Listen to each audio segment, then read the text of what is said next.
हॉटेलमध्ये गेल्यानंतर menu card बघण्यापूर्वीच बऱ्याच जणांची एक ऑर्डर फिक्स असते, ती म्हणजे व्हेज कोल्हापुरी. तर आज आपण घरच्या घरी हॉटेलपेक्षा सुद्धा भारी व्हेज कोल्हापुरी कशी बनवायची ते पाहणार आहोत. वेळ न घालवता आपण रेसिपीला सुरुवात करूयात. तर त्यासाठी सगळ्यात आधी आपल्याला भाज्या लागणार आहेत बऱ्याच प्रकारच्या आणि सोबतच एक वाटण देखील तयार करून घ्यायचं आहे. तर त्यासाठी इथे मी टोमॅटो घेतलेले आहेत. 2-3 मध्यम आकाराचे टोमॅटो घ्यायचे, चांगले पिकलेले घ्यायचे. 8-10 काजू घ्यायचे, त्याला भिजवून घ्यायचं आणि 2-3 हिरव्या मिरच्या घ्यायच्यात. आता हे एकत्र आपल्याला मिक्सरला बारीक करून घ्यायचं, त्याची प्युरी तयार करून घ्यायची. यासोबतच ज्या भाज्या लागणार आहेत आपल्याला, त्यामध्ये मी घेतलेली आहे सिमला मिरची घेतली आहे, फ्लावर घेतलेला आहे, बीन्स घेतलेले आहेत अशा प्रकारचे तुकडे करून. सोबतच गाजर घेतले, त्याचेसुद्धा या पद्धतीचे तुकडे केलेत. मटार घेतलेला आहे. यामध्ये तुम्ही बटाटं, पनीर ज्या भाज्या तुम्हाला आवडतात त्या कुठल्याही भाज्या घालू शकता. आणि या सगळ्या भाज्यांचं प्रमाण मी सारखं घेतलेलं आहे. यासोबतच कांदा देखील घालणार आहे आणि पनीरसुद्धा वापरणार आहे, पण ते नंतर घेणार आहे. आता सगळ्यात आधी आपल्याला एका फ्राय पॅनमध्ये तेल घ्यायचं, थोडंसं तेल घ्यायचं. ह्या धुवून स्वच्छ करून घेतलेल्या ज्या भाज्या आहेत ह्या पॅनमध्ये घ्यायच्यात आणि याला आपल्याला अगदी हलकंसं फ्राय करून घ्यायचे. आणि गॅसची फ्लेम या स्टेजला थोडी मोठीच ठेवायची. भाज्या खूप सॉगी व्हायला नकोत. यामध्ये अशा पद्धतीने मी कांदा देखील घातलेला आहे. मोठे तुकडे करून घ्यायचे आहेत कांद्याचे आणि याला हलकंसं सॉफ्ट करून घ्यायचं आपल्याला. बघू शकता भाज्या अशा तेलामध्ये परतून झाल्या की बाजूला ठेवायच्या आणि आता दुसरी कढई आपल्याला गॅसवरती गरम करायला ठेवायची. आता त्यामध्ये घेऊयात तेल. तेल चांगलं गरम झाल्यानंतर थोडे जिरं घालायचे, तडतडू द्यायचे. बारीक चिरलेला कांदा घालून तो चांगला परतून घ्यायचा. कांदा अशा पद्धतीने सॉफ्ट झाला की त्यामध्ये 1 चमचा एवढी आपल्याला आलं लसूणची पेस्ट घालायची आणि पुन्हा 1-2 मिनटं याला परतून घ्यायचं आहे. आता यानंतर यामध्ये थोडी हळद घालूयात आणि यासोबतच यामध्ये आपल्याला मसाला घालायचा. इथे मी कांदा लसूण मसाला वापरते.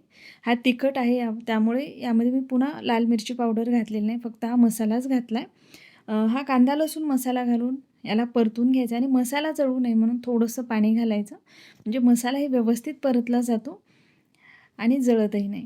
आता यामध्ये आपण जी तयार करून घेतलेली टोमॅटो, काजू आणि हिरवी मिरचीची पेस्ट आहे ती घालायची आणि याला चांगलं तेल सुटेपर्यंत परतायचं आहे.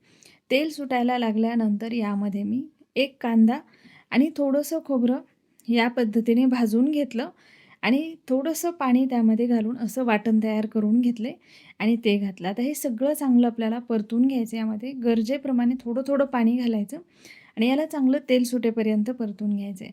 नंतर यामध्ये आपल्याला याला ग्रेव्ही कशी बनवायची त्यानुसार गरम पाणी घालायचं, मिक्स करायचे, चवीनुसार मीठ घालून यामध्ये ज्या आपण फ्राय करून घेतलेल्या भाज्या आहेत त्या घालायच्या. आता या सगळ्या ज्या भाज्या आहेत या ग्रेव्हीमध्ये आपल्याला चांगल्या शिजवून घ्यायच्यात. आता ही जी भाजी आहे खूप जास्त ग्रेव्हीही नसते याला, अगदी थोडीच ग्रेव्ही बनवतात. जर तुम्हाला वाटत असेल तर जास्त ग्रेव्हीसुद्धा तुम्ही बनवू शकता. आता यावरती झाकण ठेवलेलं आहे मी आणि कमी फ्लेमवरती याला शिजवून घेतलेलं आहे.